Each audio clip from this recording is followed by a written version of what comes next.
Hey guys, so I just wanted to jump in real quick before the interview actually starts. Just got done filming the interview and you have to make sure you stick tuned, listen to every single thing. There has been so much covered in today's interview. It's a little over an hour, 45 minutes at least. I didn't even edit it just yet, but a lot of good nuggets in here, a lot of stuff to listen to. So grab your favorite drink, grab some popcorn, put this thing in Bluetooth in your vehicle if you just want to listen and drive, go somewhere. This thing is epic. So I hope you guys love this interview. I know I did. A sponge, took everything in, and I'm super excited for you guys to watch it. So here we go. Take a watch, take a listen, and enjoy. Thanks for being here. I mean, I appreciate it. I know you're busy schedule. And there's a lot going on with Helium that I think we're going to talk to, a bunch of that today. But yeah, just introduce yourself. What'd you do? Where'd you come from? And what you doing over at Helium? Definitely. Yeah. No, so I've been at Helium for now 3.5 years. Prior to joining Helium, I was in the cybersecurity world and I had various roles for about 20 years or so. And just before joining Helium, I took a wrong turn and went to a company called Hortonworks, which is a Hadoop open source company, and just wasn't the right fit, both for me as well as for the company. And was there only for about 2 months as their chief marketing officer. But that was probably the best mistake I made in my life.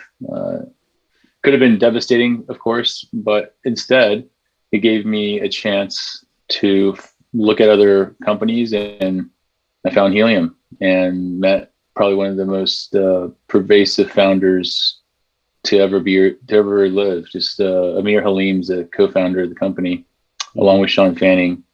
But I think he's going to go down in history books as a guy that really built a new internet. Yeah, I think so too. So as the COO of Helium, what's that role like? Like, what exactly do you do there? Just for a little bit of context. Sure. It's most of it is outbound, go-to-market, sales, marketing, business development. There's a little bit of it that's more internal HR-ish, although we're a fairly small group, so it's not too hard. And we tend to do that by committee between Amir, our CTO, Mark, our chief product officer, Abai, and I. So the four of us, will make calls together. So that's worked out pretty well for us. Okay. We all happen to get along. I think sometimes it's rare, but again, I think Amir's done a great job of setting the tone and creating a culture of, really low ego to no ego in the company. And it, at the end of the day, it really doesn't matter what my title is. I'm very clear on the mission, and, we're all rowing the boat the same direction. So everyone's got to pitch in, and I got to do what I got to do. It doesn't matter what my title is at the end of the day.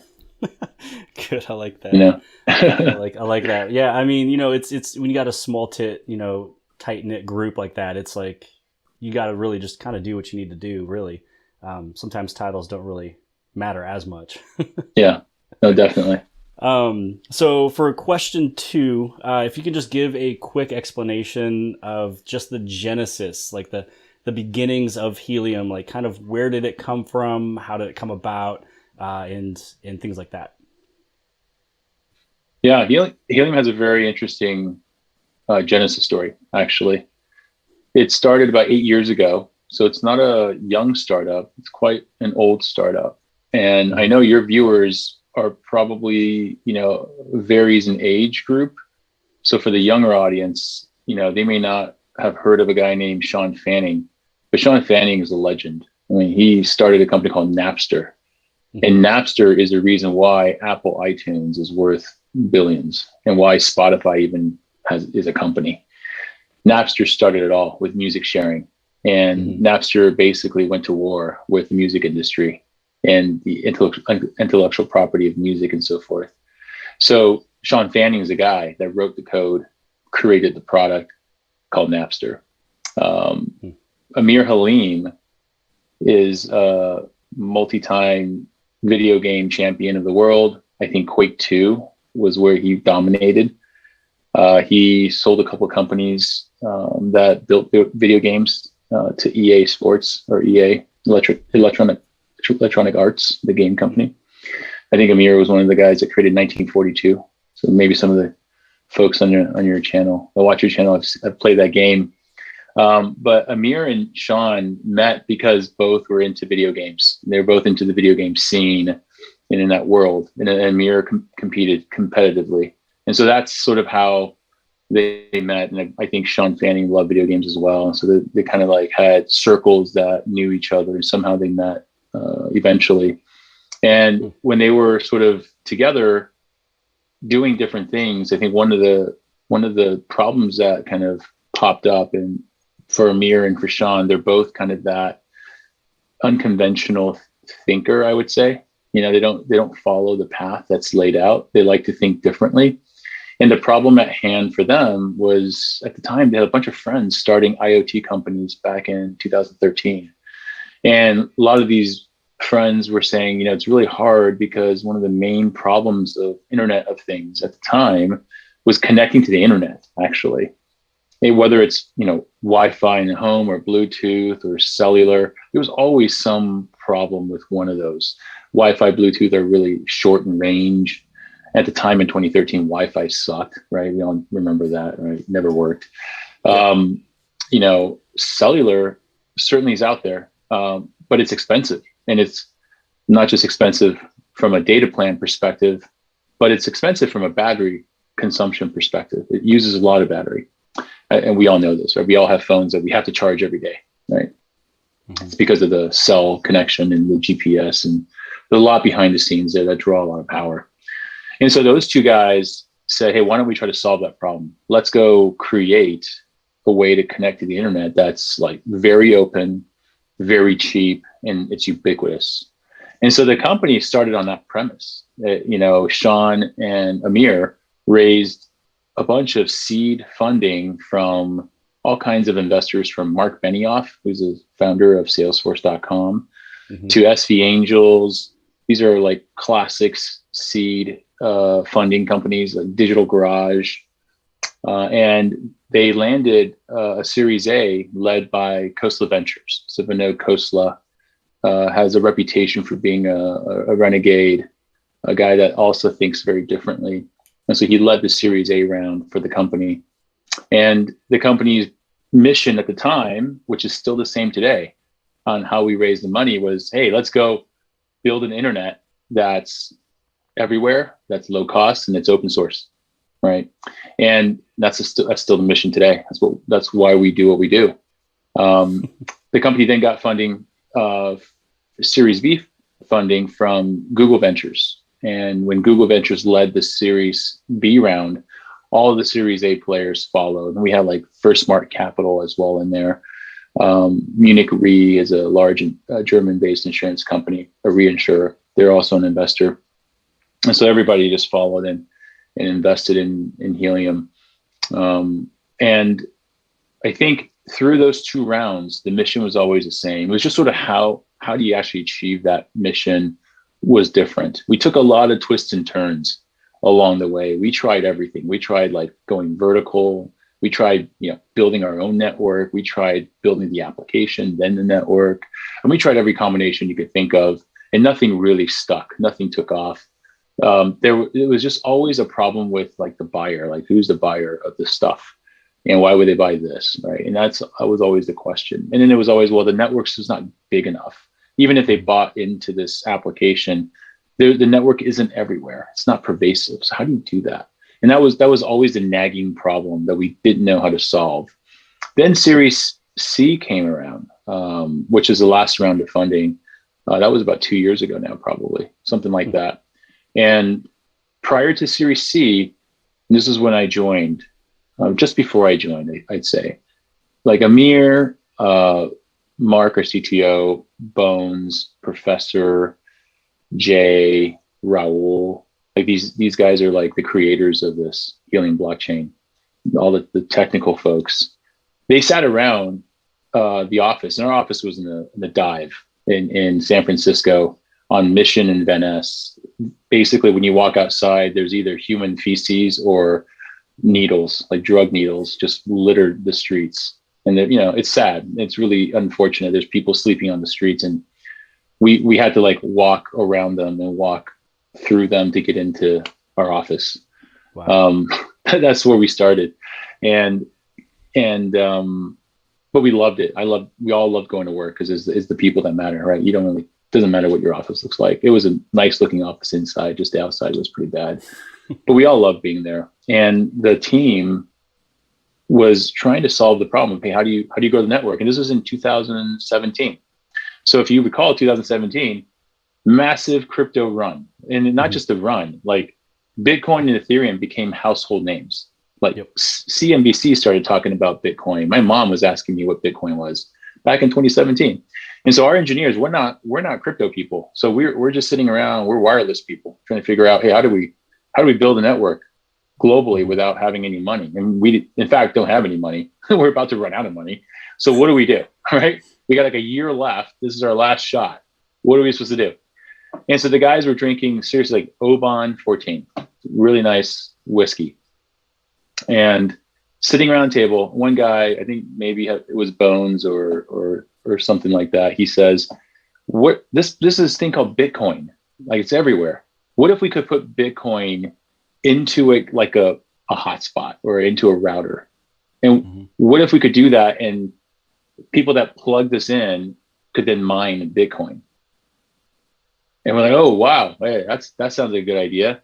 So then we started researching Bitcoin and Ethereum and Stellar and whatever was available at the time. And I both know Bitcoin, that there's some cost there, power. Like it takes a whole city's grid to power a miner, right? Yep. Can't support 500 Helium hotspots with Bitcoin mining happening. That's going to crush everybody. That doesn't make any sense. And so we were honestly looking for other ways of doing this. We did not want to build our own blockchain. Like we really did not. And so Professor, his background is distributed systems, and he comes from distributed databases, a company called Basho. There's also a public open source company.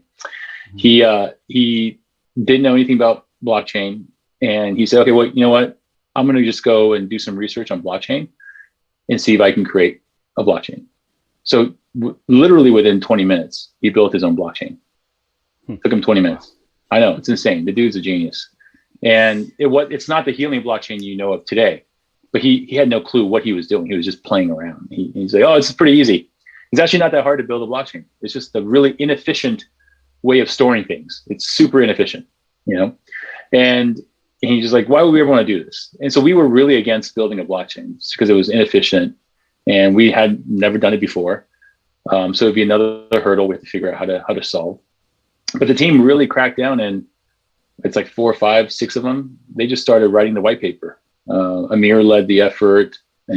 All the engineers like Professor and Bones and Mark, Raul did the math. Like we did so much work. Maybe I'm forgetting somebody. I'm sorry if I am, but they did an amazing job, and they pulled that thing together. It took us months to get the white paper, a couple of months to get the white paper done, and they started building. And they landed on something called honey badger Byzantine fault tolerant as the theory behind this. Guy named Andrew Miller, who's a professor at University of Illinois, created this. It was part of his like PhD or something. And so we actually took his theories in his paper and we wrote it in Erlang, turned it into code, essentially. And that was the beginning. And that's sort of how we ended up creating a blockchain, which we really didn't want to do. We had a lot more twists and turns. We were building hardware. We were trying to do it on a different hardware platform, a different chipset. We failed. We had like engineers disappear on us, all kinds of crazy stuff. So it's not perfect, right? And no one knows about these things, but behind the scenes, there was like some turmoil and, engineers going rogue and a couple of engineers just doing strange things.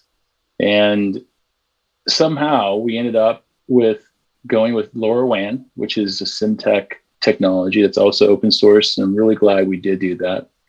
They've got thousands of vendors that make the stuff. They're just, they got probably hundreds of private networks that run on LoRaWAN around the world. And very sizable, but they didn't connect them all. And so they had all this disparate private networks that wasn't connected. And Helium's approach is completely the opposite, right? We're not private. We're public, we're open source, and anyone can connect. And we hear everything. Like our hotspots can hear all those LoRaWAN packets, regardless if it's ours or a private company's network packet. We hear it all. And so we really, kind of just went forward and thought, hey, if we build it eventually, things will connect, like things will come. It's so weird, right? That they will come. Yeah, no. It's like it's one of those like leap of faith things. And not a lot of people believed in us. We went to raise a round of funding 2 years ago, and the crew, two groups, we're really thankful that they met us. Two groups. One is Multicoin Capital, a guy named Kyle Samani. He was like coming into office even before we were raising funding. He was just meeting with Amir, chatting with him. Amir was sort of talking about the white paper, talking about our, what we're trying to do, why we're doing it, the problem we're solving. And so Kyle was like, oh, this is intriguing. Got his partner Tushar to do some more work with us and look at our system. And Tushar and his team really came up with our economic model. Like, we're not economists. We're not blockchain DeFi people. I know nothing about any investing, let alone DeFi, right? And so Tushar is a genius. Like, Kyle's like, got it technically right away. Tushar is the economic genius and created our, with his team, created our economic model, which is a two token system, the burn and mint equilibrium. Just amazing. You guys should read his paper if you haven't. It's just a work of art. And those two guys were like, okay, we should fund you guys. Like we should, we want to lead the round. And in parallel, we met Nick from Union Square Ventures. That's so Union Square Ventures, Multicoin Capital, they co-led our Series C round.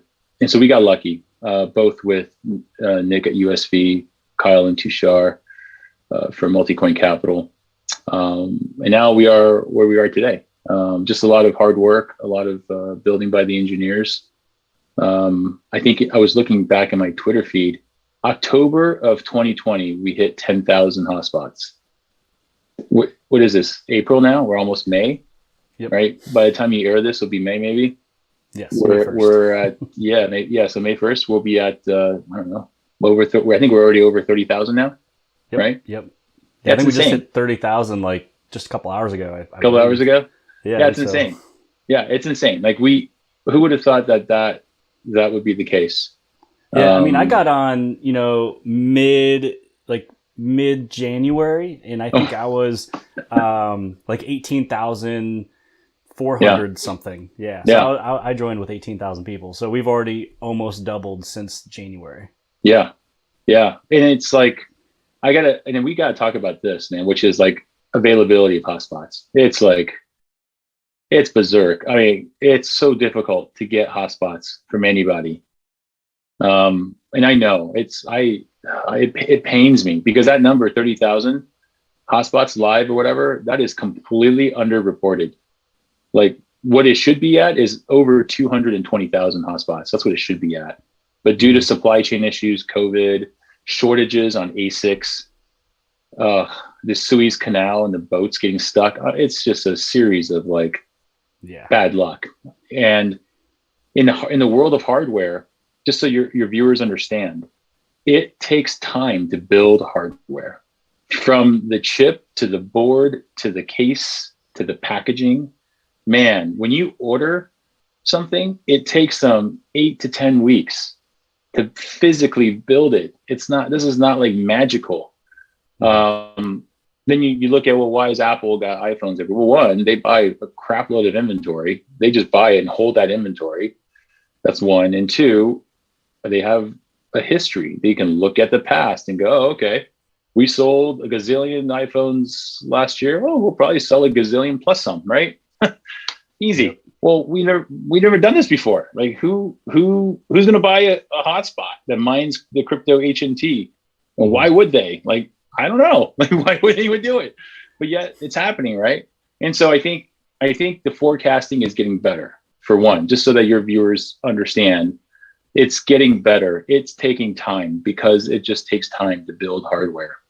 Rack Wireless has got it dialed in. They're building as fast as they can. Bobcat, they can build a lot more because their background is high volume manufacturing. Like the factories they use for Bobcat builds the Xbox. So these guys know what they're doing. Their problem is Bobcat has never sold a thing to consumers, because these guys are like, they sell to industrial companies. They're called ODMs. They build stuff for other people.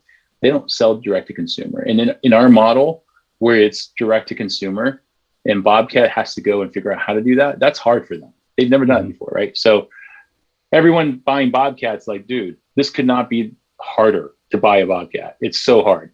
I get it. I know. They know, by the way. They're trying to fix it.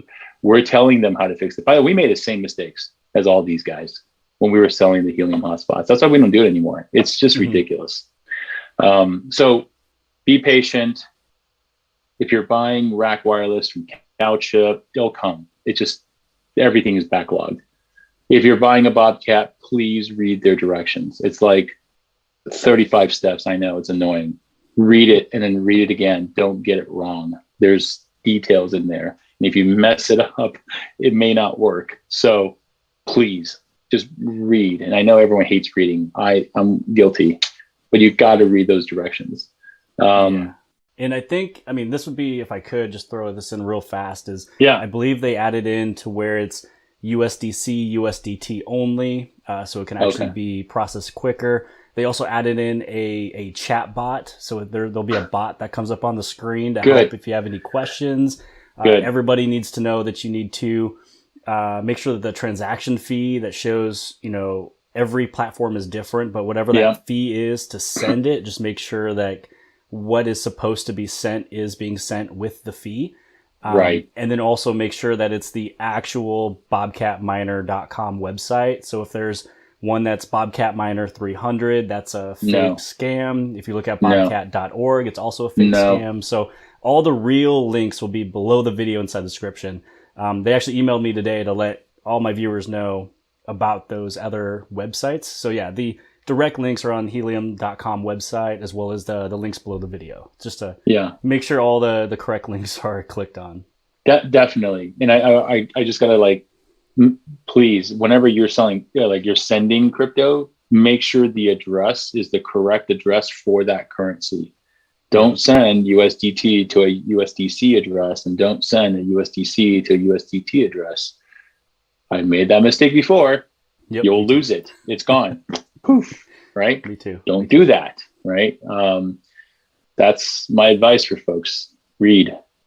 It's good advice. Triple check. Yeah. Right. I always triple check for sure. So question 3 would be, what is your vision of Helium 6 months from now and then 5 years from now? Or you could do 3 if 5 is too far. We know things can change. So we could do the 6 months from now, 3 year from now. Yeah, maybe a good way for me to talk about this is to talk about sort of what we look at within Helium when we're tracking our performance, because that, I think, will give you a sense as to what matters to us short-term and long-term. Let's just call it short-term, long-term, right? Yeah. We look at, really, number one, our employees. Like, are we doing what we need to do to support them? Are we hiring enough? Or are we hiring too much? So we do look at that quite carefully. We're a very small team and we're very efficient. So we're like 40 people. We're not big at all. We track that constantly. We track the community constantly because we are a small team, we open source everything. That means we have to have a community to support us. And that's why the People's Network, you guys, Jimmy, as the influencers out there spreading the word for us, super important. I don't know if you know this, Jimmy, but when we started with Discord, I think it was like beginning of COVID or something along, like March or April, maybe, we started the Discord channel in our Discord server. At the time, it was like 800 people in the community. This is like a year, maybe less than a year ago, like 8 months ago, 9 months ago. So maybe we started this in June or something like that, middle of COVID. Now we're over 50,000 people on Discord. And if you're in the Discord channel, you'll see these guys are hardcore. Like, they're technical, man. Mm-hmm. There's no joke. There's no Yeah. jokesters in there. And if you try to like clown people, they get like a little snippy. They're very, very technical and serious. I'm like, okay. And they're very engaged, right? We need them. Like, we need that crew. So we're 50,000 strong, adding 1,500 per day. Thanks to you, Jimmy. Thanks to all the other influencers out there that's joining us. I mean, it's crucial. And so we track that very closely as well. Community is very important to us. Our employees are very important to us. And then it's really the ecosystem surrounding Helium and surrounding the network itself. How is that network growing, right? The issues with, buying from Bobcat, or the issues of shipping from Rack Wireless and CouchShip and Bobcat and Nebra and Syncrobit and so forth. We are very concerned because we want them to succeed. We want them to deliver in a timely manner. And so when we can, we get involved, we try to unlock problems within the supply chain. We actually do work very close with Simtech, the chip provider. I talk to their team every day. We're on every day trying to solve some of these issues. And so I know, like, the people outside, they don't see the details and the things it takes to try to expedite something. But every bit of this effort moves the needle. It really helps. It improves it by a day, improves it by a week. And that's what we're trying to do. And so that supply and network growth is crucial. That's why it pains me I'm happy we're at 30,000, but we should be at 220,000. And so it really pains me to sit here with you looking at 30,000 and celebrating when I know we should be at 200,000 on the network. So that's important. The usage is crucial. And this, again, I don't think the community knows this. We don't talk about it very much, but we do things like webinars, we do blogs, we talk about and we highlight customers that join the network and use the network for different use cases, different applications. So you'll see some of that, and you'll see some integrations that we have on that, specific for Internet of Things, for IoT. Mm-hmm. And those are all crucial. So we track that very closely. We have an amazing team of people doing that. 4 full-time folks. I've got 8 interns joining this summer, just on the sales and business development side, to go after this, to go and increase our usage of the network.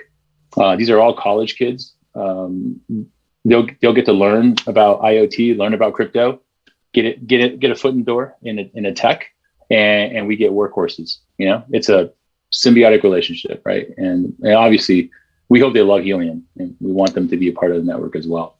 So that's 8 is we had an intern program last summer, and it was 3, and this year we've grown it to 8. So we'll see how we scale. And then the last piece is just, we look at the complete package of the ecosystem of our employees, the community, the supply of the network growth, and the usage of the network. Because if all 3 are humming, or all 4 pieces are humming, then you get the flywheel effect. Like, this starts to feed itself. The energy becomes more and more efficient, and you get more and more people helping, right? And that's what's happening now. The network is growing massively. The backlogs on the hotspots and the orders are insane. It's unbelievable. Like, everything was going well. By the end of the year, I think we would be at like 600,000 if everything would just unlock. It's insane. The usage of the network is great. We're adding like 10 to 15 new customers per month now on a regular basis. We never had that before. And the bigger the network, the easier it is to actually bring on new customers. So that's working really well.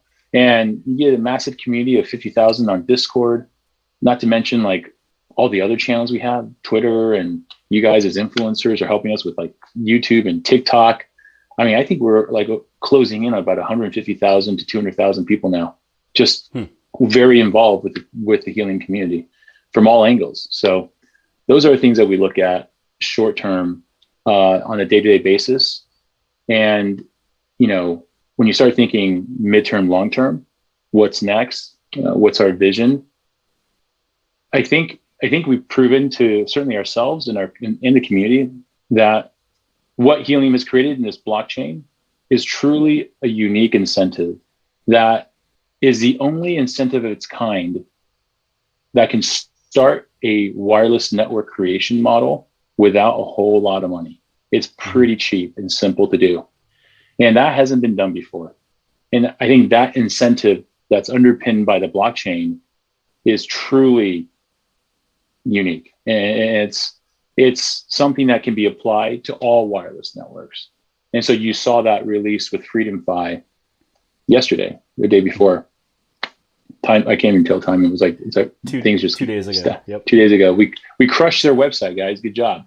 FreedomFi's website's down. I think it's still down. These poor guys, they keep trying to fix it, and it just keeps going down. It's like the floodgates. The more the floodgate opens, the more water just comes in. There's so much demand. It's insane. But FreedomFi is a partner that we announced together that they're going to build the Helium 5G, which means they're putting the Helium blockchain into their 5G technology and enabling every person, individual, to essentially become a cell tower. Mm-hmm. It's insane. It's awesome. Yeah, I can't wait. And that's actually, one of the topics I think coming up here actually really soon. Actually, it's the very next topic. So that's a good yeah. So that's a good segue. So the next question I have here. So first off, so what does HIP stand for? So I know some people may look on the helium.com website. They might be going through the Helium application, click on a few things. They might click on the reward inside the application, takes them to another website talking about HIP. So first off, what does it mean? And then the next portion of this, because it's a little loaded, is what new important protocols is being added. And one of these is the CBRS. It's the HIP 27. And you just talked and touched about it. So this is where we'd be able to talk about 5G. But first, what does HIP stand for, just so people kind of know what that means? Yeah. So HIP, or HIP, stands for Helium Improvement Process. And what the premise and idea of that is that Helium and the blockchain and the Helium platform and technology, because we've open sourced most of it, if not all of it, you got to have an open source community to run it or to govern it, to help improve it. And so over time, we've slowly handed that off to the foundation. And what the foundation decided is that decisions made on the blockchain really need to have community feedback, community voice, but also community vote. And so HIP, or HIP, is a way in which anyone can propose something to the community and have a voice in that proposal. It's like literally a written proposal, okay? And the community will look at that, review it. The person can present it to the community, have a conversation about it. I think it's once a month, there's a call by the community, and they'll vote on it, and they'll either approve or not approve. And so the Helium improvement process is really meant to establish a mechanism for anyone to make this blockchain better or make it work for them if the community agrees that it's going to benefit everyone as a whole, right? And that's what the HIP process is. Where you can find this is two places, right? You can find most of the details, if not all of it, on GitHub. So if you go to github.com/helium, you'll see a bunch of repos, which are containers that hold our open source code. And if you scroll down, you'll see like HIP as one of the folders. And when you go into HIP, you'll see all the different Helium improvement processes. And the 5G example is a HIP. It's a HIP 27 that was proposed by the founder of FreedomFi, Boris. He wrote a HIP. He had this idea that if he could put the Helium miner, the Helium blockchain miner, the HNT miner, into his hardware built by FreedomFi, which is also open source. It's based off of something called Project Magma, which was started by Facebook, and they transferred it to the Linux Foundation. But Magma is an open source stack that essentially allows anyone to build on and connect that stack to telcos. So just so people understand, like telecommunications companies are highly not open, they're highly private. Everything's proprietary. So for Facebook to go do that work to make open connectors into that, it's crucial for like everybody to survive and to have a hope of decentralizing, right? And so stumbling onto Magma is crucial, is a big deal. And the fact that FreedomFi with Magma's technology can merge and marry Helium's blockchain That's a big deal. It's almost like we got lucky here, because without Magma, we couldn't do open source 5G. Like, we could not be cell towers. Without Helium, there would be no reason to do it, because you would not be able to incent anybody to do this, right? So the merge of the two is crucial. And that's what HIP 27 is all about. And that's the process in which we do this. You can also learn more about it if you join our Discord server, which you can put a link to down below, right? Yeah, so the Discord I'll have below. And then I just wrote in here the GitHub. So I'll just make sure I get the link from you, just make sure it's correct. Sure. I'll place that below the video as well, too. So everything important outside the interview, everything will be inside the description for sure. So yeah, I mean, I'm excited for, the 5G, because it was something I thought about, because I came from wireless, for 8 years. And so I knew about, CBRS, I knew about the radio frequency and the radio, service and things like that. And I was just thinking to myself, just what could we do with antennas, and, knowing about the 915 and the other frequencies in the other countries, could there be something with that, or offloading, the service or the radio frequencies or data or something like that. And that's kind of, and I'm glad that really came up, and love that, the HIP is able to be something from the community, which is another reason why it's called the People's Network. I mean, that's right. It's fantastic, right? Yeah. The People's Network was inspired by The Rock, the People's Champ. I'm a huge WWF fan. Used to watch wrestling, and Dwayne Johnson, The Rock, he inspired that. Nice. So on kind of on this note, so with Helium, it sounds as if there's going to be 2 levels of mining. So it's kind of like, when it comes down to Ethereum, when it comes down to Bitcoin, you have multiple different levels of different machines you can purchase, coming out with different, the amount you can earn per day. So it sounds as if Helium is doing that. So it sounds like you will be keeping 2 different types of machines, at least as of now. One that would be able to stay with IoT, the other one that would go into 5G. So anybody can really choose which angle they want to go. Yeah, there's actually a lot to this. So let's try to break it down. Yeah. So everyone understands. There's currently the Helium HNT miner, or the compatible miners. These miners, like the Rack Wireless, the Bobcat, the Syncrobit, the Nebras, and the Helium original ones, we call them the OGs internally. They actually contain a full node of the blockchain, the Helium blockchain. The full node is in that box. And what's happening is, because there's so many new boxes, new hotspots joining the network all the time, we're growing very rapidly. It's the amount of chatter between the nodes is getting to become too much. It's not scaling the way we like it to scale. That's why you'll see, like, you get this question all the time, why haven't I mined for the last 8 hours? Is anybody else experiencing slow mining? Like, what's going on? Well, what's going on is the blockchain is trying to resolve itself. But instead of like 2,000 or 10,000, it's 30,000. Imagine like 30,000 blockchain entities, right? Decentralized. They're just trying to reconcile records constantly. When you do it between you and I, Jimmy, just 2 of us, it's easy, it's fast, right? Oh, so here's my record. What's your record say? Oh, cool. Yeah, we're in sync. Awesome. Imagine if we had to do that with 30,000 people every 30 minutes.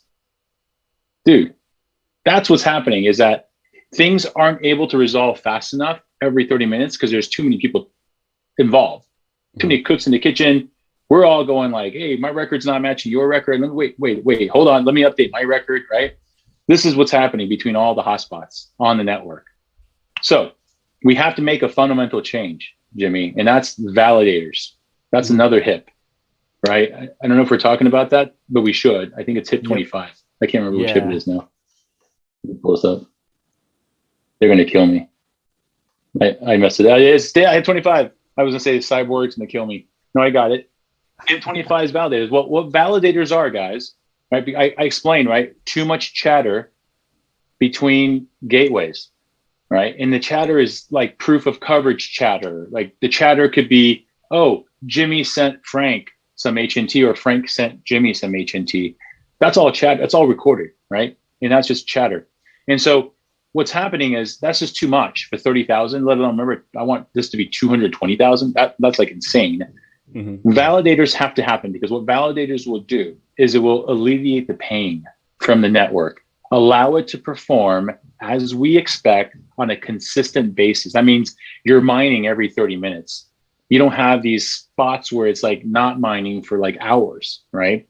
And so validators will be servers based in the internet. They'll contain the full node of the blockchain so that the edge hotspots won't need to hold it anymore.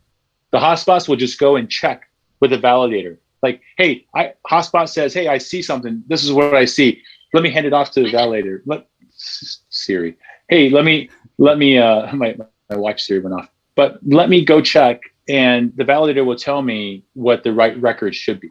So I don't have to like hold it and then go talk to 30,000 people to figure it out, or 200,000 people. The validators, if let's say there's 200 or 1,000, even, that's fine. They'll just check and they'll make sure all the records are correct, right? That's a decentralized network.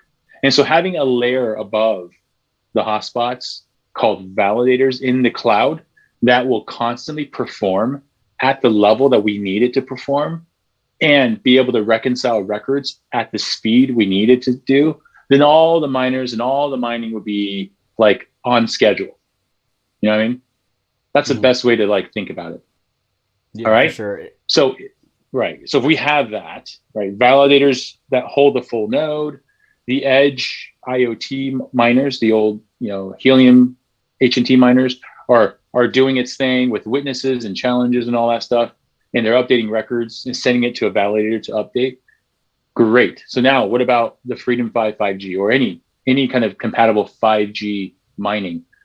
Right now, it's still early, but right now, based on the HIP 27, what we know is going to happen is there's going to be a 5G signal. So a cell phone can now use the Helium 5G network to make, to watch YouTube or text message. And the mining related to that is going to be the same as the LoRaWAN mining. There's not going to be a difference, because we're going to leverage LoRaWAN in those 5G boxes. Essentially, the 5G hotspot will do both. We'll have a 5G radio and it'll have a LoRaWAN radio. And it will use the LoRaWAN radio to do all the blockchain stuff that it needs to do, the witnessing, the challenges, and all that. That's the thought right now of how we would do it. And that by doing that, it would get that product to market faster because it requires less change. Right. So if you think about, time to market, how do we get it out there quicker? Leverage what you've got and leverage what works, right? Get it to scale better with validators, and boom, add this 5G thing that's leveraging the same blockchain network, and off you go. The difference here is the packet's gonna be different. A cell phone packet, like when we're text messaging with a cell phone, or we're like, watching YouTube on that from our neighbor's Helium 5G hotspot, that's a big, massive packet. How do we handle that? What's the data credit usage for that? Like, we had to figure that out. I don't have an answer for you today. We need to figure it out. We have ideas, and Tushar's all over this. The economic genius I talked about, the economy guy. He's going to help us with the modeling, and he's been thinking through a lot of this. The community is also making a lot of great suggestions as well. If you go to the HIP 27 channel, there's a lot of conversations about this. And so we don't have the exact answer, but my feeling is that we're going to attempt to do something that's just easier, that exists, so that it's less change, so we can go to market faster. Yep. So that means if you're mining HNT today, you're still going to mine. And if you want to mine both the 5G and the LoRaWAN, no problem. Like, you can do both. You know what I mean? Yeah. So it'll be mostly with the data packages, because that was, the portion that was with this loaded question, which was, how will the new rewards breakdown look like? So I knew you probably didn't have the whole breakdown yet, but it sounds like it's part of the data packages, which I have, I have the Victor V-Link mouse and rat trap at the house. And so I'm seeing, every 12 or 30 or either 12 or 23 hours, I'm seeing small data packages being sent just with those traps speaking with the hotspots. And I feel like in the future, we'll be talking about the halving in the future Yeah. a little bit here, but with the halving, with the witnessing, with the challenges and stuff, I feel like those may go down a little bit, but at some point, the data packages will be giving us more of the rewards at some point in the future. Right. Yeah. Okay. That's right. There's an equilibrium here, right? Yeah. It's like a seesaw. In the early days, there's less usage of the network, so you want to reward people more to just create the network first. As more and more users pile on, the data credit piece will start going up, and it just will tip the scales where now passing data is more important. The network's built, right? So having data transmission becomes a bigger part of the reward system because it's a natural evolution to that. And so it's just like a seesaw where eventually it'll tip the scale. Yeah, and this is the important portion of the video I think everybody's going to try to go to, and I'll link it with timestamps. But the most important thing is, like, I try to explain it where, halving is coming up, which that's going to be the next question, is number 5. Speak about the halving on August 1st. And everybody's mentioning, oh, is it even worth it? Am I too late? Should I not even do it? Things like that. And I try to mention that at some point, you will mostly get rewarded by the data packages. You're getting rewarded for what the blockchain is made to do. You're getting rewarded what the network's purpose is, which is Internet of Things, package transfer, not really just hotspots speaking to each other. So as long as I'm correct here, that is what we're really looking for in the future. Is we're not really looking at everything going way down and you're barely getting anything. You'll be rewarded from the purpose of the network, which is Internet of Things, and then soon 5G with the data packages for reward process. Yeah, I think something that the audience probably doesn't, they glance over, they don't remember perhaps, is that when you use the network, you have to burn HNT. Like, you have to take the HNT token out of circulation and make it disappear permanently. So imagine like a big pile of HNT sitting here. Using the network takes away from that pile to create this data credit, and it doesn't come back. It goes away forever, right? And so now what you have is data credits, and you're expending the data credits on the network. That's how this works. So the more users we have, whether it's a little Victor mousetrap, right, or it's a parking sensor from Noble Systems, or it's a water leak detector from Nowi, right? Like these things, by using network, they're taking HNT out of the supply forever. Imagine if like a cell phone, an iPhone or Galaxy was doing that when they watched YouTube, watching Jimmy as promo. They would have to take HNT out of the supply, burn it forever to get the data credits. Not only does usage pull supply out, when the manufacturer wants to stake their hotspot or gateway onto a network, they need data credits to do that. That means they got to go get HNT out of the supply, turn into data credits, and supply data credits into the hotspot so the hotspot can join the blockchain, right?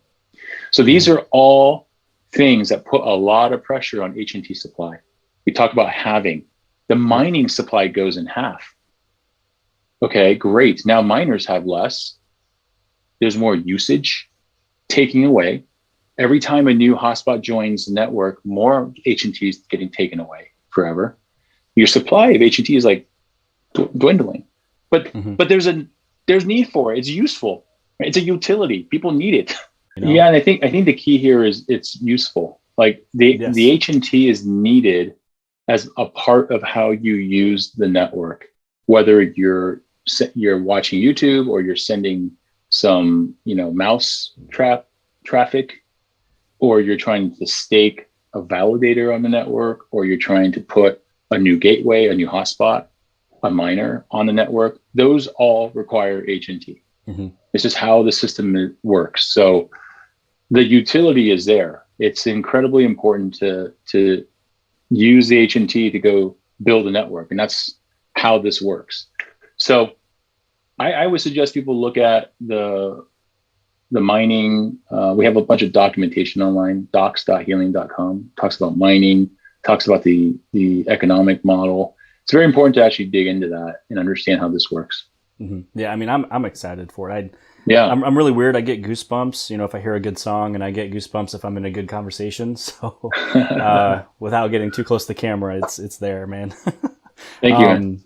So, okay, so we've kind of touched on this a little bit. This is question number 6. 200,000 plus hotspots on order. What does this mean for the network? And so, I mean, the only thing that, if I can just kind of direct it, and you can take it however you want, is, some people are just getting a little discouraged with like, oh, that's going to be so many of them. But I think you've touched on it before too. I mean, the main purpose of having a good network is something you can sell to other partners who would want to join Helium, if I'm not mistaken. Yeah. In the beginning, it was very risky. I mean, in the beginning, when we were starting the network, early days, I mean, who knew if this would work? We didn't know. We thought we needed to build a global network. And so if you joined us early on, you were rewarded for the risk. Yeah. It was just riskier. But we know now, it works. And we know that we've caught the attention of lots of other networks that want to just roam on the Helium. Well, great. That's exactly what we wanted, right? And as soon as we get other networks roaming on the Helium, that means devices need to use the network. And again, H&T is needed for that. And even if you're mining, if let's say you started mining, you're mining like 50 H&T a month or something, it's great. And then you go halve, and all of a sudden it's 25 H&T. Well, I feel sad. But if the network and ecosystem is doing its job, which is building a useful network, and then getting others to notice that we've built a useful network and trying it and using it, then it's like a self-fulfilling prophecy. It's a flywheel and an ecosystem that feeds off of each other because it's useful. If it wasn't useful, you should be worried, right? If this whole thing had no use, I wouldn't be here. I wouldn't even be doing this interview, Jimmy, because that's disingenuous. But people have to remember, you're doing this for mining. I get it. Everyone wants the H&T. I get that, of course. But I think what's more important is you are owning and operating a decentralized wireless network. Yep. Like, don't forget that. What does that mean? That means you, Jimmy, me, Frank, all the people watching, if you do this and you put a hotspot in your home, you are going to compete with the telco. You will become a telco. This is your chance to own a piece of it. That's how I see it. And so I don't care if mining is, 1 or half, or if it's 10 or 5 or 2.5. It's irrelevant, because what's important is that the network is useful. And the more useful this network becomes, the bigger you'll become. Like the more important your network becomes. And it's not Helium. It's we all own this. It's all of us, because we're all doing this. We're all trying to build a network. We're all mining. We're all providing useful coverage. That's the key. And so I think for me, I would advise all the folks watching, right? Yeah, it's going to be having all that. That's not the indicator to look for, right? I think the indicator to look for is who's using this, how much are they using, and how much can we get more people to use this? And this becomes a self-fulfilling prophecy. Like, if you make this network global, useful, and your coverage is good, then people will come, man. It's already happening. We'll have more news for you about the roaming stuff. It's insane. Like, it will be great, but we have to keep doing it. We can't don't give up. Like, build a network and think about it more like, hey, the time horizon is long. Like, how long does it take for a telco to become a telco? Decades. It's only for us. It's only been like what? It's only been like a year and a half. We're babies. Yeah. This is the beginning. I don't care if it's 50,000 or 200,000 or 300,000 hotspots. It's the beginning. The Earth is massive. We're nowhere near done, guys. Yep. This is the beginning, and you guys are all in it early. Like, this is early. When we're talking 2 years from now or 3 years from now, and the network's at 1.5 million to 3 million hotspots or 5G gateways, I'll still tell you it's early, because 5G needs even more. So, we're not done. Yep. I mean, I've talked to our team internally. I think we need 10 to 20 more years of this, man. We just got to keep going. Build a network. People will come. The usage will come. Well, obviously, that's funny you keep saying that, because I'm from Iowa originally, where I think that's where they filmed some of Field of Dreams. Yeah. And so that's where they kept saying, if you build it, they will come. So yeah, I am 100% on boat. I'm excited. That's why I'm a part of it. And that's also why I keep talking about it on my channel. And, I have a whole background with Samsung and the videos, and that was where I grew the channel. And when I find something else that gets me more interested, I mean, that's where my focus is. And so I'm still going to do both, but I mean, the amount of growth, I'll tell you, the amount of growth from doing the Helium videos is insane. Like my subscriber numbers daily have actually doubled and tripled. The amount of questions I get, I mean, I should be hired for a consultation or something, because I get like the amount of questions in 1 week from the DMs and Twitter and Instagram is insane. I've never had so many questions or people asking for their time, and I've done like several Zooms with people just to answer questions, and I respond back with it, and it's so many people reaching out with so many good questions that in 1 week's time I've fulfilled everything I've done for the last 8 years on my channel. From anybody reaching out about any questions about any product, anything I've done, that whole 8 years was just done in 1 week, which I feel like it's exponential, and I feel like I'm growing just as fast almost as like the Helium network is when it comes down to what's going on. I'm super happy. I'm super happy for you. Not surprised, Jimmy, but I'm thank you. Yeah. At the beginning when I was like, it's changed my life. It really has, with interest in shooting videos and running into people and doing new things. And a lot of stuff has definitely opened up, and I feel like that's going to be the same for a lot more people. So I think so. I mean, when we put all the pieces of this technology together, and we make it digestible, usable by anybody, like our goal is to make, imagine like telecommunications is extremely old. It's an old industry, right? No one's been able to go tackle it because it's an old industry that's very private and very proprietary, and rightfully so. I don't blame them, because for them to build phone lines and put in fiber and copper, it's expensive. They're doing it around the United States, a big piece of land. Mm-hmm. To do that across the US costs a lot of money, right? And so I get it. 100 years ago, that was the way to do it. But for your viewers, this is probably, they're all at the right place at the right time with the right technology coming together. Wireless technology with its open source stack happening, LoRaWAN to Magma, so the stuff that the Freedom Fi guys are doing, the stuff that Rack Wireless and Bobcat, Nebra are doing. Like, putting that together is they're coming together at the right time. And then Helium open sourcing the blockchain, we've open sourced our app, the interface. Mm-hmm. That user experience has to be super simple, right? It's like your friends and my neighbors need to be able to look at the app and go, oh, it's easy. It's as easy as like Instagram, right? It's as easy as, I don't know, whatever the app du jour is. It's just got to be super simple. And what I found, working with you, Jimmy, and some of the TikTokers, is like, it's the Gen Zers. It's the kids that are like finishing high school, going to college. They're the future of this country. They're the future of the world. They get this. It's like, boom, they get it.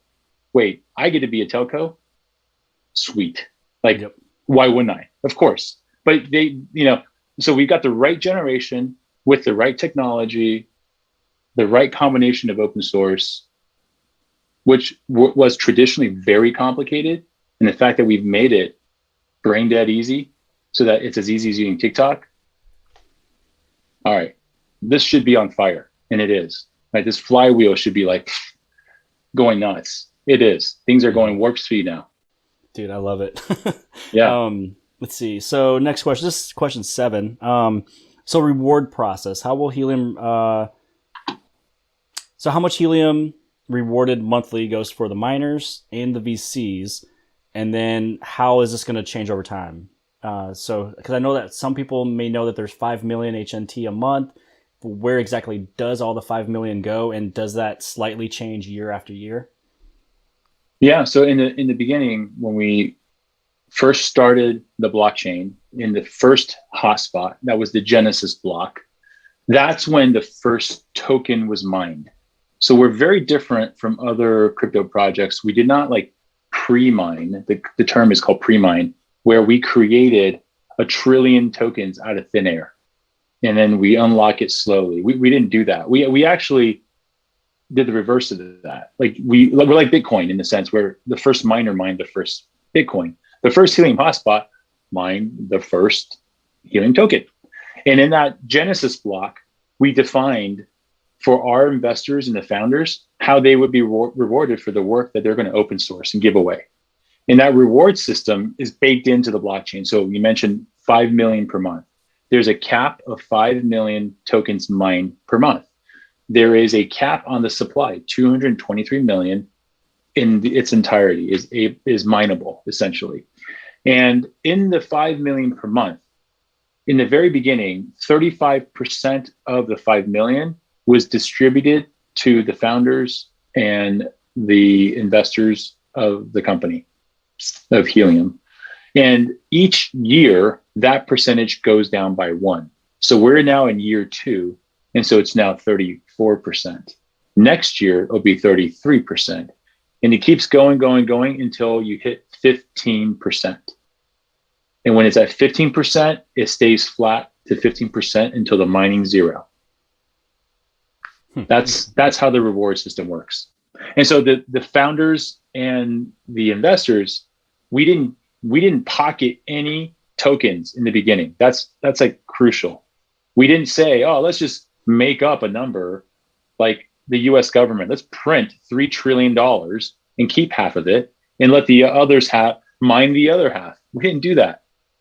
We're not printing money, all right?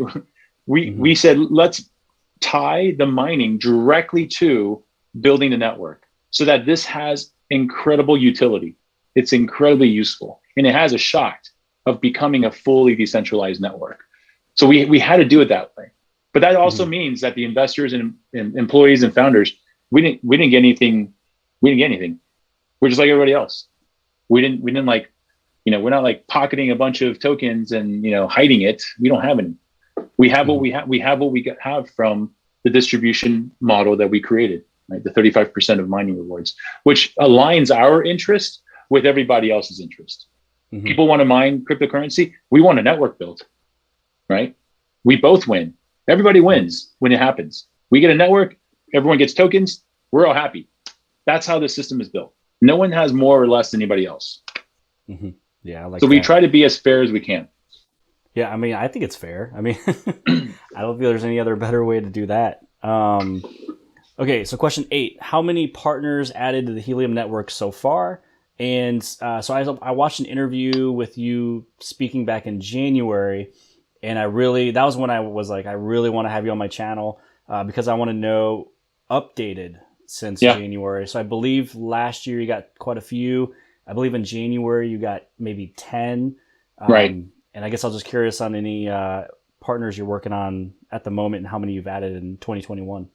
Yeah. So we've been adding about 10 to 15 per month. So I think we closed the year out with 40 or 50 in December, I believe. And then we added 10. So we were at 60. So we're roughly in the 80 customers or so range now, something along those lines.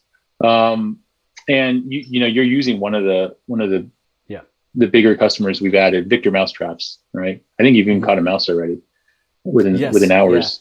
Yeah, I set it up, and it was I believe I got it up at 10:30 or 11:30 at night, and then it let me know that there was a rodent caught, I believe, at like 3 a.m. So it was within 5 hours, and I knew I had one. I don't know if there was more, but yeah. So it was amazing. I woke up the next day and I started actually recording me walking downstairs, taking a look at it for the first time. Oh, that's awesome. And so I walked downstairs like, all right, let's make sure it doesn't jump out at me, and let's make sure it's not a false alarm. And there it was, and took it outside.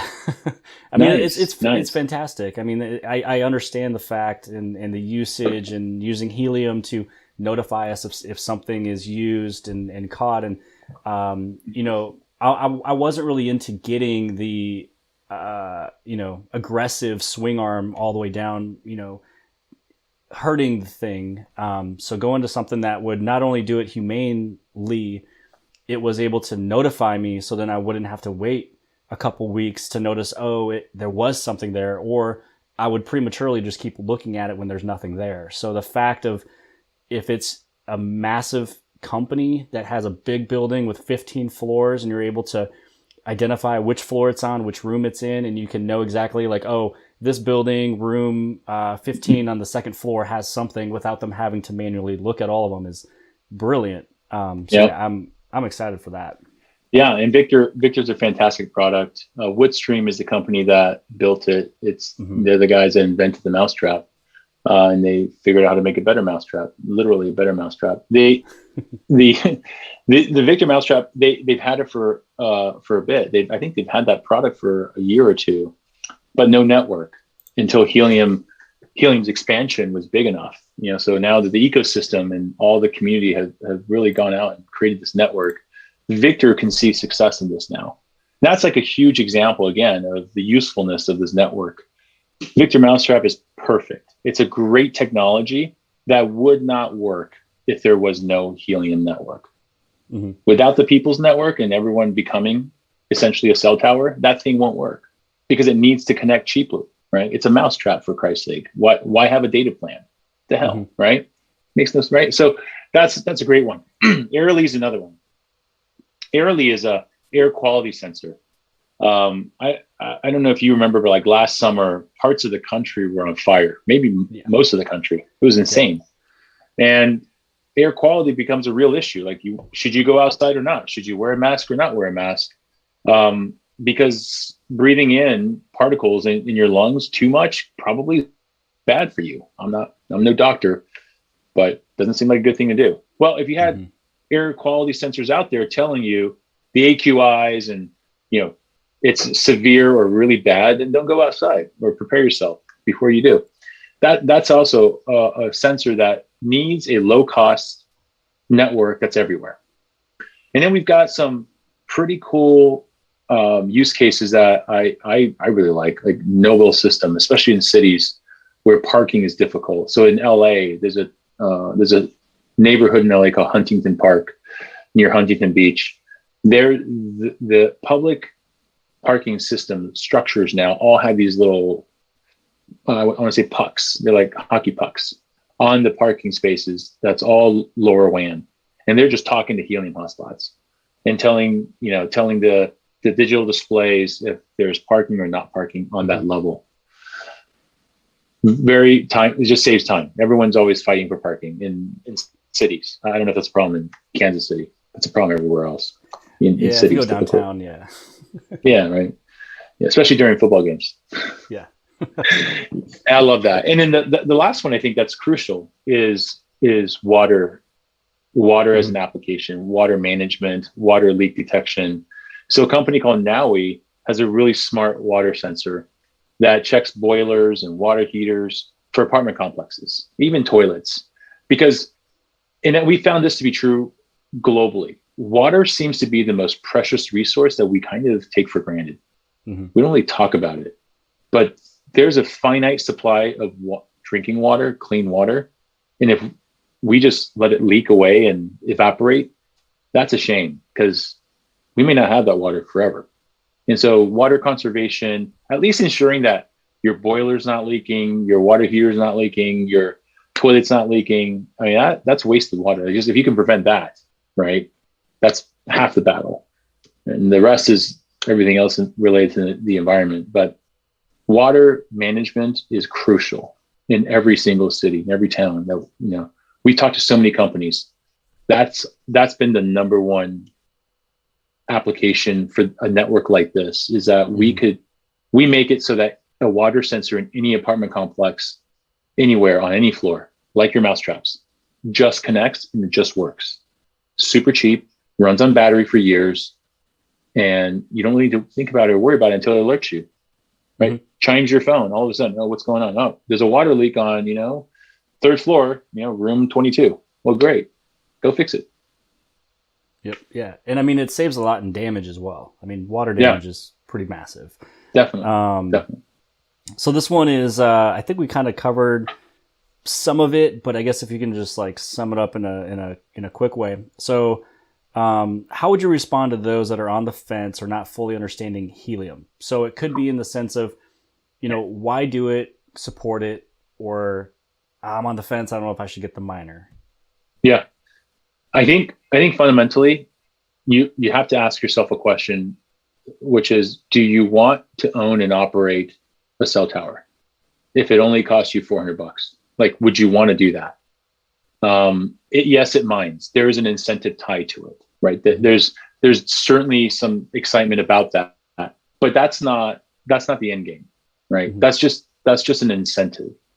The fundamental question becomes, do you want to do this? Do you want to do it long term? Because once you do it, like, the People's Network needs you to be there.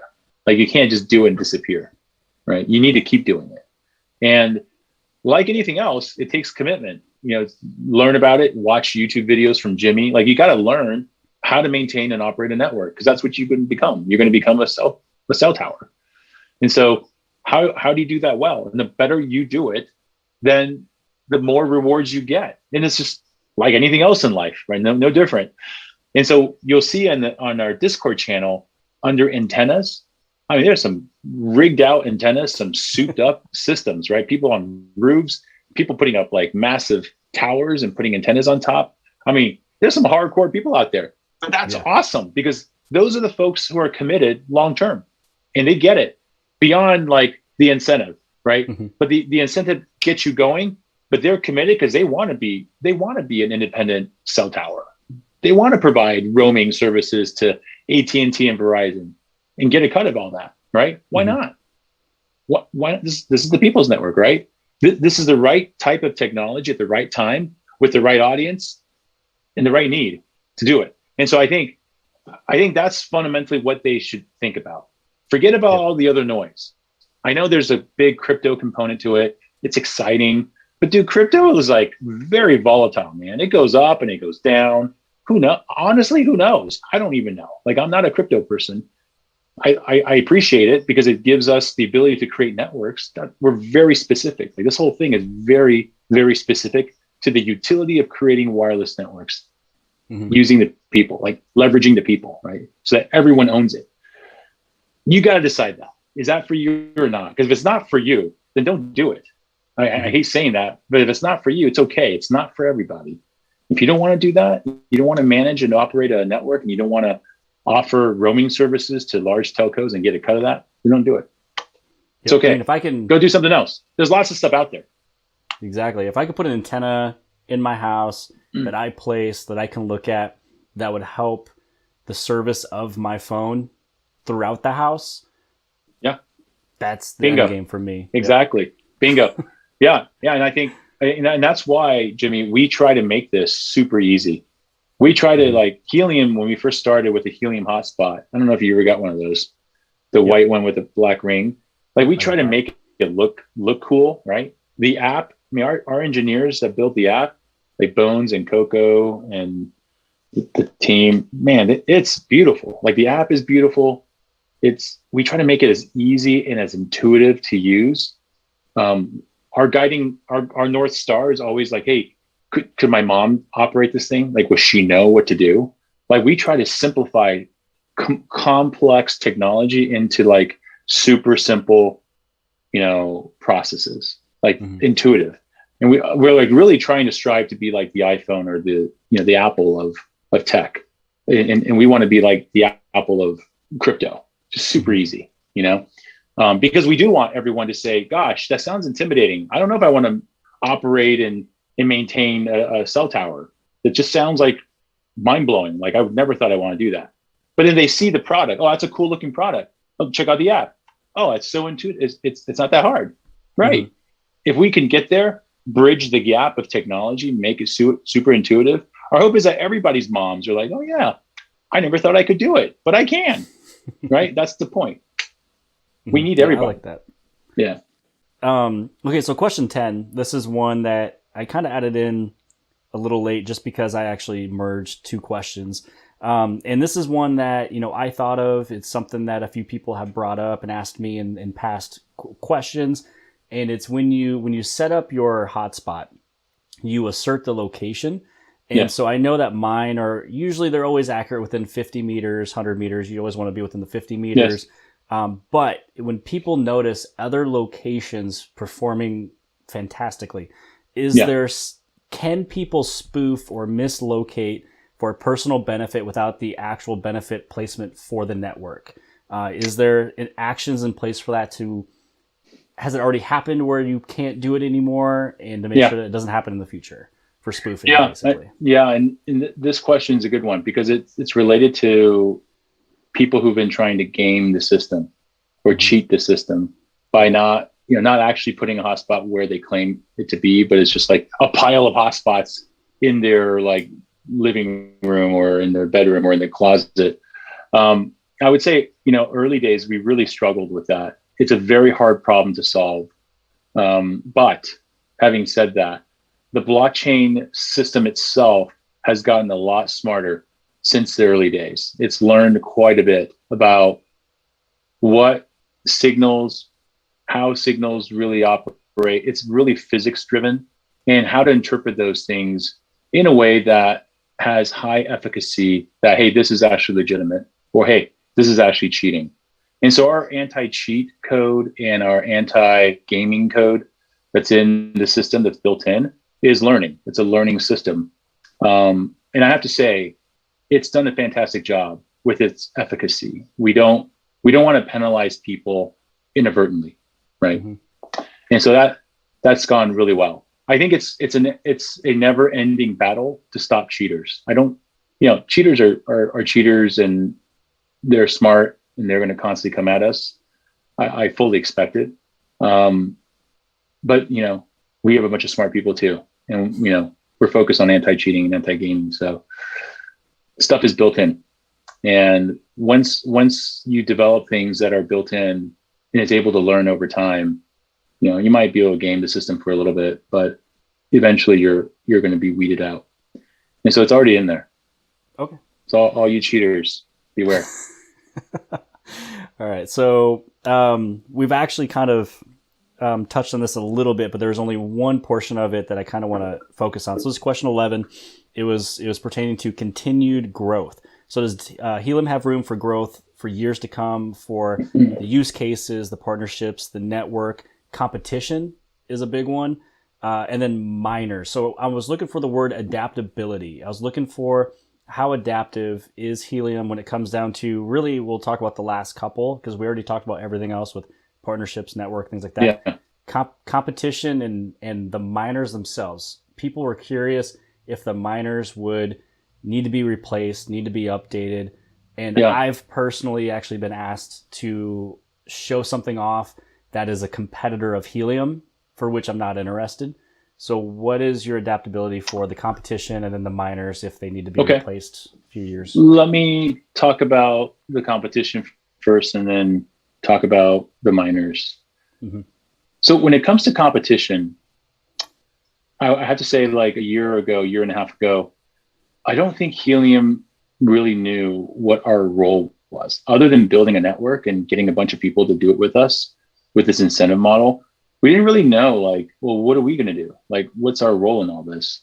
And that didn't really hit us until, like, I would say like 8-9 months ago, when things really started taking off. We realized for this to really work, Helium has to be truly open source. Like, we can't be rent seeking. Like, we can't go, oh, you want this? I got to charge you for it. Oh, you want to build a Helium compatible gateway? Oh, you got to pay me and I'll share my designs with you. We can't do that because those are barriers for adoption. In that case, it's barrier for spreading supply, right? And so we really had a change of mindset, like revelation, like, hey, don't forget the mission. The mission is to build the biggest, ubiquitous, open, low-cost network in the world. We got to do that, but we can't do it alone. We need the people's network. We need the community. We also need other manufacturers. We need other people to do it. That's why we stopped building the Helium hotspot. Because I think by building a Helium hotspot, like, we had to do in the beginning because no one believed us, honestly. We talked to others, hey, would you want to build this? They looked at us like, what? Cryptocurrency? Get out of here. You're a scammer. Did you do an ICO? No, we're not that kind, right?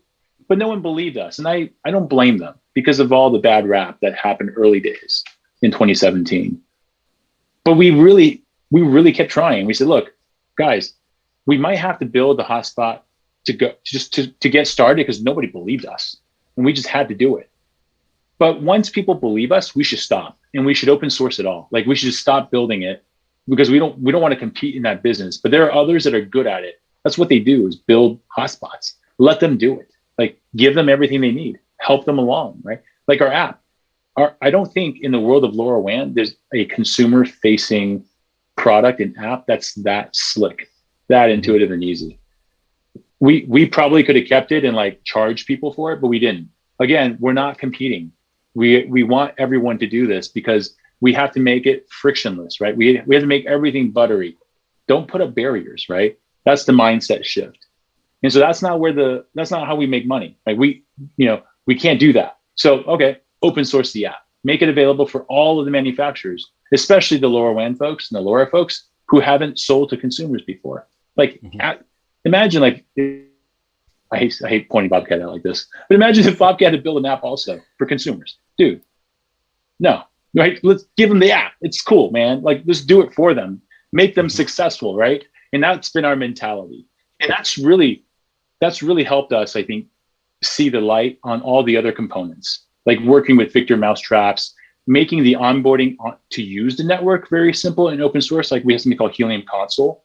Helium Console is a backend tool that people that want to use the network for transmitting data, it is an easy tool for them to actually just go and use and get devices like Victor Mousetraps onto the network in a matter of minutes. Super simple, right? That doesn't exist that readily in the world that we are in IoT and telco. So we open sourced it. Give it to everybody, give it away. Anyone can just take that code and build their own onboarding provisioning capability. We want that. We're not competing in that. And by like having that revelation, we have other, what they call traditional like competitors, these private LoRaWAN networks, they're coming. They're going to use the Helium network. Why? Because we're not competing. We're not trying to charge people money to go use our network. It's not even our network. Jimmy, it's your network. It's the people's network. So really open, right? Just really be open source about it. And so I think a year ago, that wasn't sort of where our mindset was. And we really had to shift. Like we really had to understand that for this to really take off, we really have to embrace open source and we have to live it, meaning that we can't charge people anything. Like there's no charge. It's the blockchain. The fees are all within the blockchain, and that's what it is. We can't change that. It's based on the community. It's based on the HIP that we talked about, right? Like that's how things change. We can't change it. We got to give it up. And that's really made a world of difference for us, Jimmy, because that has disarmed all the competitors that once thought we were trying to compete, because really we're not. All we've done really is created a LoRaWAN network that's usable for anybody. Even if you have your own private network or you have another public network like Things Network, use ours. It's all open. Take whatever you want. We're not charging a thing. We'll help you. We even help you technically on onboarding, all of it, And that's the message, if they're watching, I hope they hear this because we want you to use the network. It's available. It belongs to the people. It belongs to everybody. Everyone's excited and they're in it for the long haul because they want to build a network. They're incented to do so. And they're going to do it for the long haul. And now that's enabling us to go and try to get people to roam, get existing technology just to roam onto that network. And that idea, I think, is really clicking, really taking off. And that's going to drive this. So from a competition side, I would argue on the wireless networking side, we don't really have any competitors. I've seen some like crypto competitors out there. I'm not going to give them any airtime, so I won't talk about their names. You know who I'm talking about. But dude, charging people $5,000, $6,000 for like a LoRaWAN gateway or whatever they call theirs, and the mining the rewards are like split equally, and there's no proof of coverage. It's just this random time split. Like, what is that, dude? Come on, that's garbage, man. Like, you can quote me on that, dude. That's stupid. Like, why would anyone do that? Why would I pay $5,000 for something, and I think I'm mining Ethereum or mining whatever their thing is? It's not network creation, right? Remember, this is a utility. Like it goes back to purpose. What is the purpose of doing this, guys? Purpose is you want to actually create a network that's useful.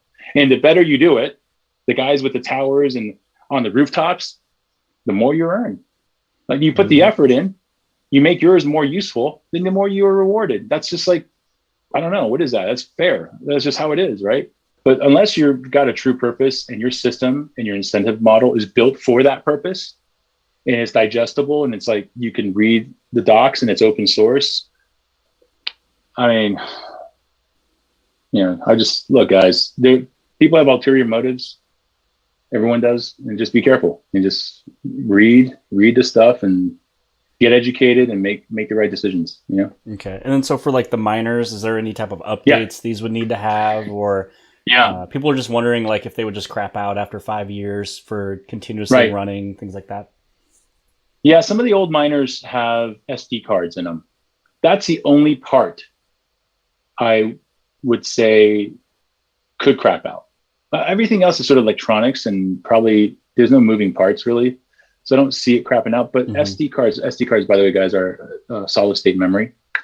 Solid state memory, when you read and write on it a lot, eventually wear out. It's like, it's something that just wear and tears, like breaks, just wear and tears. And when that occurs, you need to replace the SD card. So if you have an OG hotspot and you're not sure what's wrong with it, just email support@helium.com and we'll help diagnose it. And if it's an SD card issue, we'll tell you what to do. It's not that hard. There's a way to go and upgrade all that. I'm going to get crushed for talking about this probably, but truthfully, that's the only thing I can think of is, but again, I can't predict is that going to be 5 years or 10 years or 1 year? I don't know, because I don't know. I'm not an expert on solid state, memory. I don't know.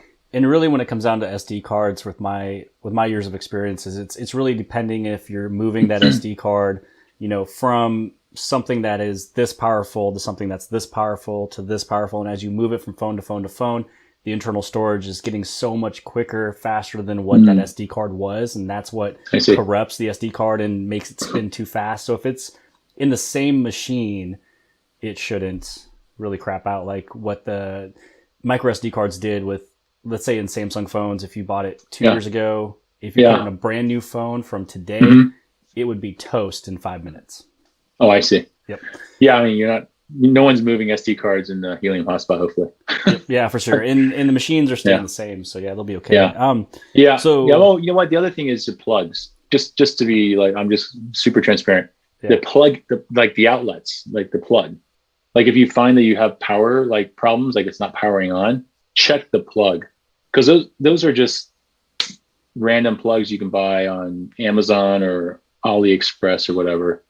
I don't even know where we sourced it, and that those could go out. They're 2.5 watts. They're not much, but I would say check that first and foremost. If you had an original OG Helium hotspot for over a year and a half, and all of a sudden it's not powering up anymore, my first guess would be it's the power, the actual brick. So look at the sticker, go follow the specs on the sticker and order one on Amazon. It's $2, it's cheap, guys.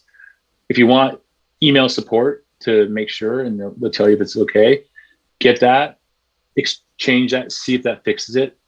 If that doesn't fix it, email support. Maybe it's SD card. I don't know. Got it. So question 12, we talked about it. So if you feel that it's all covered, then we can move on. So staking with validators, it's huge news. Huge. So what exactly does that allow and open up? Yeah.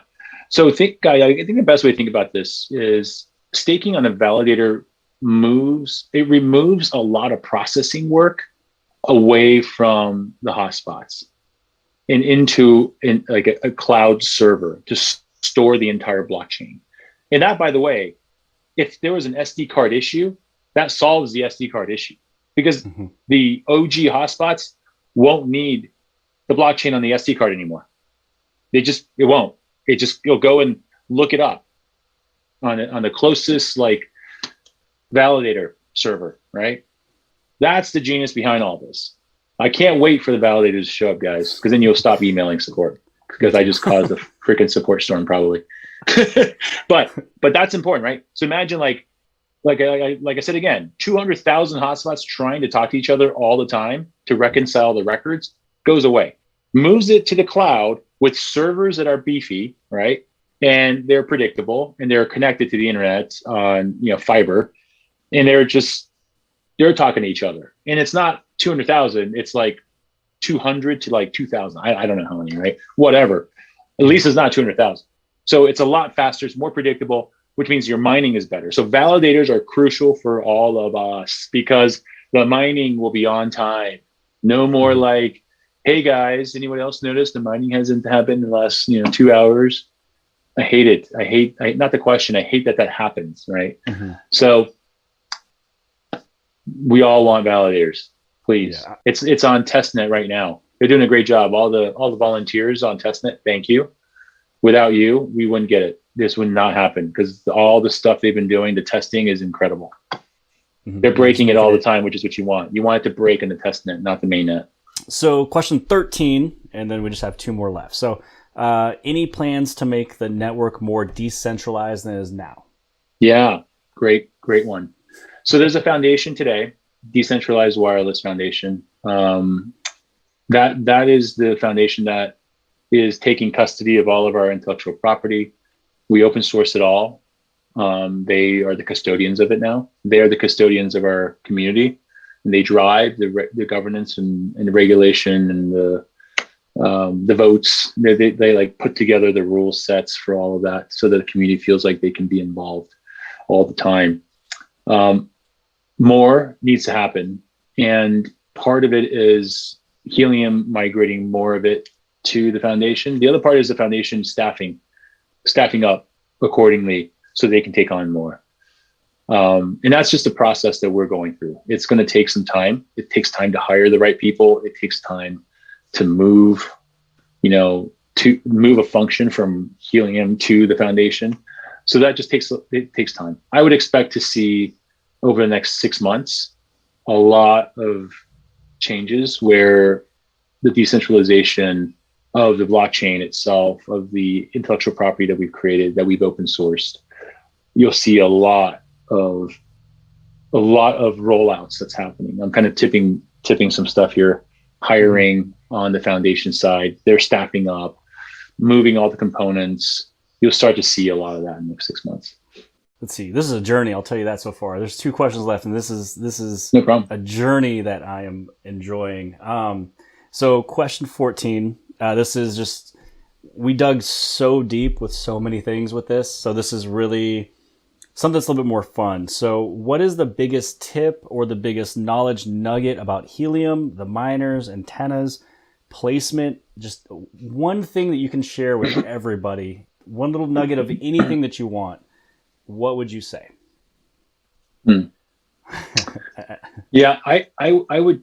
I'm going to try to help all the newbies, the folks that are thinking, how do I do this?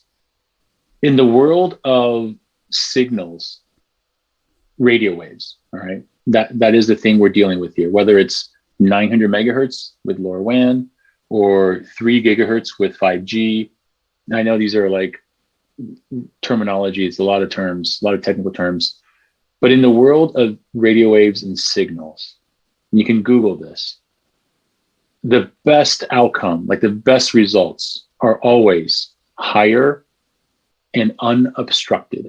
The higher you can go, when I say unobstructed, first and foremost, no metal. You do not want a metal fence around your house or around your hotspot. Metal is like the kryptonite to wireless technology. Metal, mesh, metal fences, meshing, bad. Aluminum foil, bad. All right. And so if that's the kryptonite to wireless signals, to what we're trying to do, then you want to make sure there's no metal. And then you want, think of an airport, an airplane. The airplane needs a runway, right, to take off. Signals need the same thing. It's physics. They need a runway to take off. So if you can get it high and you can give it a clear runway, you've got a better shot of hearing other hotspots to do proof of coverage, witnesses, and challenges, or picking up a line scooter or like a bike down the road that's sending a signal, he'll hit you. Like you'll hear it and you'll get the credit for that. So hire and think like runway. That means like don't put a wall, don't put obstruction, no tree, no wall, like give it like the ability to see the sky. Like just, you know. So that's why we always suggest higher windows. Glass is okay, like windows are okay. Also, water. Don't put it in the water because water is an insulator. However, water reflects signals. So if you live near a lake, you live near a bay, it's a thing of beauty, guys. So if you're like in, for example, Manhattan's a great example. If you're in middle of Manhattan or you're in Brooklyn and they have those rivers, whatever you call them, next to it, forget the names, Hudson River or something. Dude, it's insane. It's awesome. Like it's great because the signal will hit a water and just bounce. It just keeps traveling. So it gives it more distance. It's like a runway for signals. All right. Nice. Does that work? Is that cool? I like that. All right. That's really good. And then, so question 15, this is the last one. This is actually one that was asked by a viewer from my hype video. So again, thank you for everybody who asked a lot of questions. I don't know if you went through any of the questions, but there's a lot to dissect there, a lot to digest, a lot to go through. There's a ton. And there's so many good questions. And I wanted to go with one that wasn't really in the whole theme of everything that I've written down with all the other 14. And it came from what?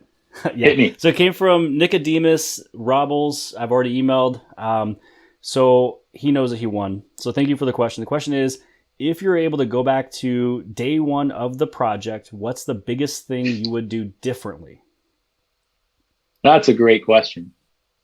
And, you know, there are moments in time, you know, when I think about this and I chat with our coworkers, and friends at work, there's several things I wish we didn't, you know, put our shoes into, like stepping on poop or something. But I have to tell you, everything bad that happened to us, like all the mistakes that we went through, is really what drove us to where we are now. So we can't, like, if I say, I wish I didn't do this, we wish we didn't go down that path. Maybe we would have saved ourselves some time, some grief, maybe some money, but I don't think we would end up where we are now. Maybe. And so I would have to say nothing. You know, I wouldn't change a thing because the right people are with us today. The people that should be with us, that want to be part of Helium, is with us. We have the right community. We had lots of debates as an example, like all the other crypto guys are doing ICOs. All the other crypto guys are like pre-mining. They all seem to be driving Lambos. Who doesn't want a Lambo, right? But it just seems so sketchy. It seems so scammy. Like that's not us. And so we didn't do it. And I'm glad we didn't. We're not like that. That's not why we're doing this, right? I'm glad we stuck to who we are. We're not gonna drive Lambos, and we're not gonna be like them and wherever they are now on the beach somewhere. That's okay. Like I said, this is like, we got 20 more years probably. It took like, AT&T 100 years to become a big company. Well, if we can do it in 10 or 20, dude, we crushed it, right? With 40 people and 50,000 community members. That's insane, right? We'd probably hit a couple million by then, but maybe 100 million people. I don't know. But like, I just feel like, you know what? It's like, I don't think I would change anything. Because I think if we change something in the beginning, we may not be where we are now. And a lot of the decisions we've made are fundamental to who we are, like the moral character, the ethics in which we believe in. We don't ever talk about that stuff, as friends and colleagues, but that's just how we behave. This is who we are. I get mad sometimes on Discord, and I'll go off and blow up on people who, are rude. I admit, poor showing on my part, but that's who I am.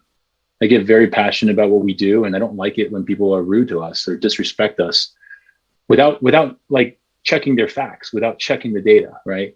It really pisses me off when people claim, oh, we're scammers. Or in the early days, I'll tell you, Facebook, we had some Facebook ads running because we are trying to sell hotspots, right? We're just trying anything we could to sell hotspots. And I see the comments like, oh, you guys are scammers. You're trying to scam us out of our money. Why does this thing cost $500 or $400? I'm like, good Lord. And I engaged. I'm not a social media influencer, Jimmy. I don't know not to engage. Like, don't engage with those, right? I did, and got in these like battles for what? At the time, you know what? I can't blame them. We were nobody. We didn't know if this would work. Sure, then maybe they're not so wrong to think that maybe we are scammers, but we weren't. But fundamentally, it's not who we are, and it hurt. It hurt my feelings.